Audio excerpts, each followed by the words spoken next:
Well, there was one more pretty significant draft that I had to go through, and that was, this is kind of funny. I took out the chapters with the backstory and put them back in again, or put them in and took them out. This went on a lot. But there was one other thing that I had to change, and that was, I call the book Persistence of Vision, okay? It's a reference to something that is in the book, and it thematically was important to me.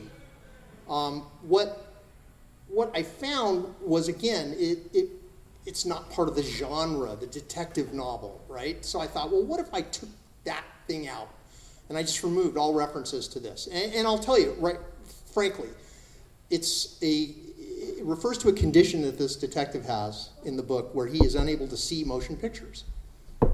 He lacks what they call persistence of vision, the ability to actually retain an image on your retina long enough to create the illusion of motion. That's how movies work, okay? He can't see movies, and there's a reel of movie film that's a key piece of evidence. This is in the book cover. It's not a spoiler. So I thought about this. I thought, well, I love this idea, and other people have kind of responded to it, but what if I took it out? Would the book be stronger as a result? Would it be, I hate to say it, more marketable? Because that was kind of one of the things I was thinking about. So I took out, painstakingly removed, every reference to his inability to see movies. All of this is gone. And I read this, and it just didn't feel right. And I, again, didn't know what I was doing, so I put it away. And it was only after a couple of more years that I had a conversation with somebody, a friend of mine who's an author, and she was telling me, the thing is, you got to find the thing that makes your book unique. And I thought about what she said, and I thought, well, the thing that made my book unique was the persistence of vision, and I cut that out. And I thought, you know what? I cut the heart out of my book. And so I did another draft in which I put all those references back in. And then when I was done, I thought, okay, not only was that important to put back in, but that's actually the title of the book. I'd gone through 3 titles. The first title was Red Blossoms, which is an allusion to the flowers of a desert plant called the Ocotillo. Then I called it Dead Soldiers, which was a lot of veterans from World War I are in the book, and there's also a drinking problem, so Dead Soldiers, empty bottles and so on. But when I called it Persistence of Vision, it was like magic. It was like, oh my God, now all of a sudden this completely makes sense to me, and I understand what I'm doing. So then it was a matter of finding an editor. And I have a friend who I'd gone to UC Irvine with who ended up working at the university as a librarian. She had studied grammar and rhetoric. And as a writer, I got to tell you, having an editor is really important. Somebody that can look over your shoulder and tell you, this is working, this isn't working. It's not just about punctuation and syntax. What Lisa did for me was really amazing. She sent me spreadsheets that she developed. One of the spreadsheets was just the characters in the book. And this was great because, the way I wrote it, making soup, I didn't have a recipe. And what she was giving me was recipe stuff that I could look at and then go, oh, that's who that guy is. That's where he is in the book. And it was so helpful. Also, because she was a librarian at the University of California, she had access to the resources of the University of California system. So when I called her and said, hey, could you get me a picture of the front page of the LA Times from 1929 with the article about Leland Stanford trying to take credit for the invention of motion pictures? It was in my inbox in 5 minutes. That was pretty great. So Lisa did an incredible amount of work, and I cannot thank her enough. I wish she was here tonight so that I could thank her in person. So then we had to publish. One of the things that I did like 5 years before I finished the book was I started thinking about it. What am I going to do? And it was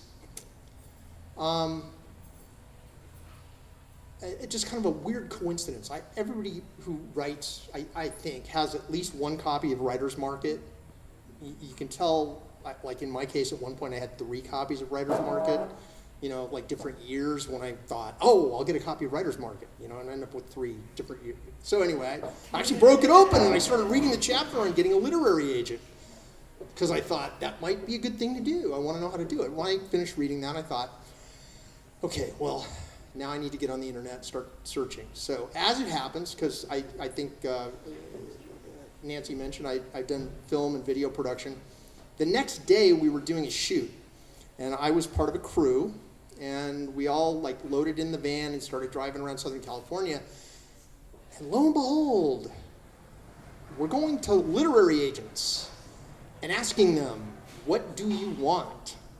So I'm actually sitting in the offices of literary agents. Like, total coincidence. I'm looking at it one day in the book, the next day I'm in their offices.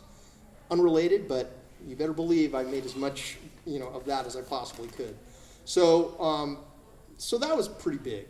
Then, I think the single best decision I made, other than writing the book, was when it came time to do a cover.